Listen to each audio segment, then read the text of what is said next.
Physics 360 degree master class में आप सभी का स्वागत है। तो हम बात कर रहे थे इससे पहले वाले क्लास में हमने बात की थी इलेक्ट्रिक फ्लक्स और electric field intensity by a dipole on the axial line of dipole अपन ने बात की थी। अब आज हम बात करेंगे next application of electric dipole is electric field intensity on a point of non axial line of electric dipole. ठीक है, अगर इससे पहले वाले दो पार्ट्स आपने नहीं देखे तो उनको अपने चैनल पर प्लेलिस्ट से जाकर देख ले। ठीक है, तो शुरू करते हैं। Electric field intensity on non axial line of electric dipole. ये अपने पास एक डाइपोल है, माइनस क्यू और प्लस क्यू दो चार्जेस हैं, ए और बी पॉइंट पर प्रेजेंट है।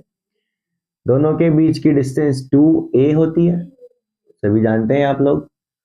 इसके मिड पॉइंट से जाने वाली लाइन उसको हम बोलते हैं नॉन एक्सियल लाइन, और नॉन एक्सियल लाइन पर प्रेजेंट एक पॉइंट है P। इस P पॉइंट पर अपन को फाइंड करना है इलेक्ट्रिक फील्ड इंटेंसिटी की वैल्यू। तो देखो, इस P पॉइंट से अगर प्लस क्यू चार्ज की डिस्टेंस अपन देखें तो वो हो जाएगी अपने पास ये वाली, ठीक है, और ये हो जाएगी माइनस क्यू चार्ज से, और यहां बनने वाला जो एंगल है वो होगा थीटा एंगल। तो इलेक्ट्रिक फील्ड इंटेंसिटी की वैल्यू आप सभी जानते हैं कि इलेक्ट्रिक फील्ड इंटेंसिटी होता है E = KQ/R। तो K जो कि कांस्टेंट होता है, Q हमारे पास है, लेकिन R यानी डिस्टेंस फ्रॉम पॉइंट P हमें फाइंड करनी होगी। तो A से P के बीच की डिस्टेंस और B से P के बीच की डिस्टेंस निकालने के लिए अपन करते हैं कि OP जो है वो है R, OP जो है वो R है, और AO होगा अपना प्लस A हो जाएगा, ठीक है, और ये भी A हो जाएगा। ठीक है, तो बाय पाइथागोरस थ्योरम अपन इस एक ट्राइंगल से ये हाइपोटेन्यूज की वैल्यू फाइंड कर सकते हैं। तो हाइपोटेन्यूज क्या हो जाता है हमारे पास, A² प्लस R², यानी परपेंडिकुलर यानी लंब का स्क्वायर प्लस आधार का स्क्वायर, लंब का स्क्वायर प्लस आधार का स्क्वायर बराबर हो जाएगा कर्ण का स्क्वायर। तो कर्ण इज इक्वल टू हमारे पास आ जाएगा √A² प्लस R², और यहां पर भी वही सेम बनेगा क्योंकि यहाँ बेस और यहाँ परपेंडिकुलर सेम है। तो ये बन जाएगा हमारे पास A² प्लस R²। ठीक है, अब हमें P पॉइंट पर क्या फाइंड करना है, P पॉइंट पर निकालना है इलेक्ट्रिक फील्ड इंटेंसिटी की वैल्यू।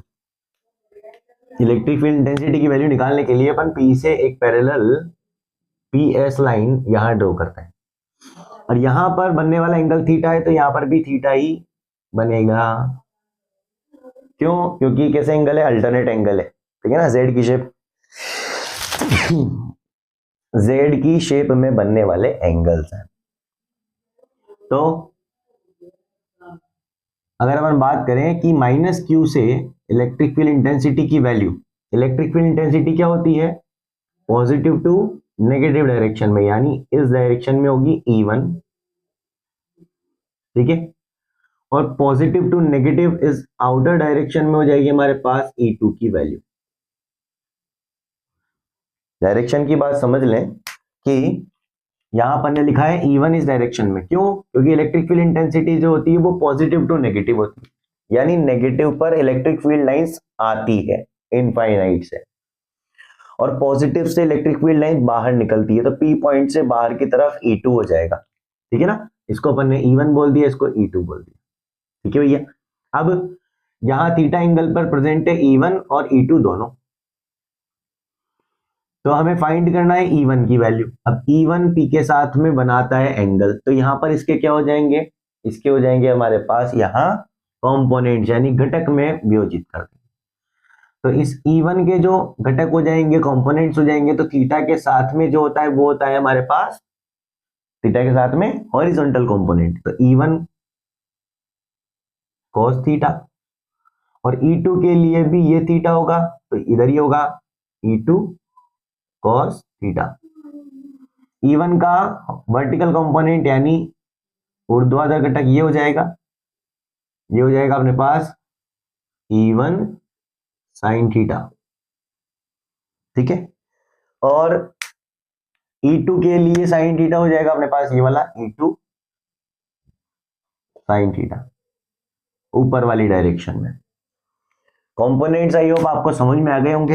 एक बार और दोबारा आपको रिपीट कर देता हूं मैं। E1 जो है वो इस डायरेक्शन में है, इसके साथ में थीटा यहाँ है, जिसके साथ में थीटा होता है वो हो जाता है हमारे पास हॉरिजॉन्टल कंपोनेंट यानी क्षैतिज घटक, और जिसके साथ में थीटा नहीं होता है यानी इसके सामने ये है, ये थीटा नहीं है इसके साथ, तो E1 sin थीटा यानी वर्टिकल कंपोनेंट ऊर्ध्वाधर घटक हो जाएगा। और E2 के साथ में थीटा यहां था तो ये इसका हॉरिजॉन्टल कंपोनेंट हो जाएगा यानी क्षैतिज घटक, और ये अपवर्ड डायरेक्शन में जो है वो E2 sin थीटा ये हो जाएगा इसका वर्टिकल कंपोनेंट यानी ऊर्ध्वाधर घटक। अब हमें इलेक्ट्रिक फील्ड इंटेंसिटी निकालनी है, तो इलेक्ट्रिक फील्ड इंटेंसिटी यानी विद्युत क्षेत्र तीव्रता क्या है ये, तो इलेक्ट्रिक फील्ड इंटेंसिटी यानी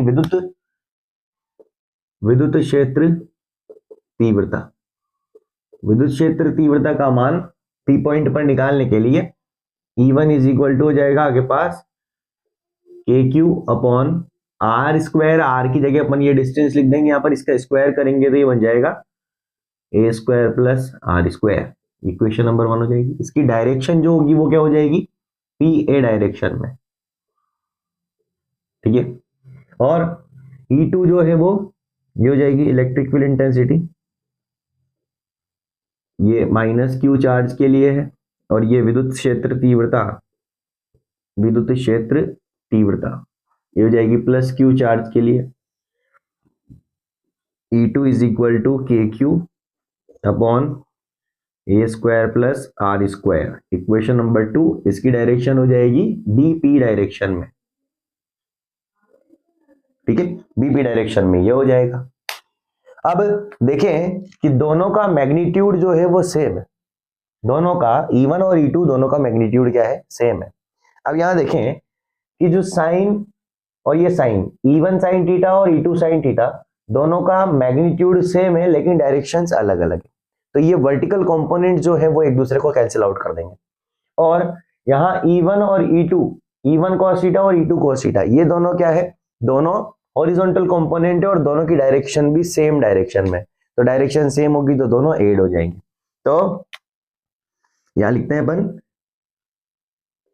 E1 sin theta and E2 sin theta both are equal in magnitude and opposite in direction, यानी परिमाण में समान तथा दिशा में विपरीत। और परिमाण में समान दिशा में विपरीत होने के कारण क्या करते हैं, एक दूसरे को कैंसिल कर देते हैं, तो बचे क्या, बचे हमारे पास दो, जो कि कौन से घटक है, हमारे क्षैतिज घटक है। तो और E1 cos थीटा व E2 cos थीटा